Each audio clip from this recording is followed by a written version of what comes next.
അപ്പം നമ്മൾ ഈ വലിയ പെരുന്നാൾ അങ്ങ് കളറാക്കാൻ പോകല്ലേ. എടുക്കേണ്ട ഡ്രസ്സ് കടയൊക്കെ സെറ്റാണ്. വീട്ടിലേക്ക് വേണ്ട ഇറച്ചി സാധനങ്ങളിലേക്ക് ഓർഡർ പോയി കഴിഞ്ഞു. ട്രിപ്പില്ലാത്ത എന്ത് പെരുന്നാൾ. ലൊക്കേഷൻ റെഡിയാണ്, ഷെഡ്യൂൾ റെഡിയാണ്. ഇനി പെരുന്നാൾ അങ്ങോട്ട് ആയി കിട്ടിയാൽ മതി. പടപ്പുകളുടെ മുമ്പിൽ പെരുന്നാൾ കളറാക്കാനുള്ള മൊത്തം സെറ്റാണ്.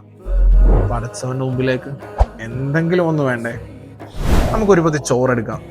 നമ്മളെ ട്രിപ്പ് പോകുമ്പോഴോ വരുമ്പോഴോ പള്ളിയിൽ നിന്ന് വരുമ്പോഴോ പോകുമ്പോഴോ എപ്പോഴെങ്കിലും വഴിയരികിൽ ഒരുപാട് സാധുക്കളെ പെരുന്നാൾ ദിവസത്തിൽ കാണും അല്ലേ?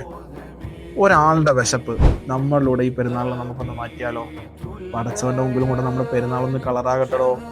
വഴിയരികിലിരുന്ന കുഞ്ഞിനെ എടുത്ത് വീട്ടിൽ കൊണ്ടുപോയി ഒരു വസ്ത്രവും ഭക്ഷണവും ഒക്കെ നൽകി പടച്ചവന്റെ മുമ്പിൽ പെരുന്നാൾ കളറാക്കിയ നബി തങ്ങളുടെ അനുയായികളല്ലേ നമ്മൾ.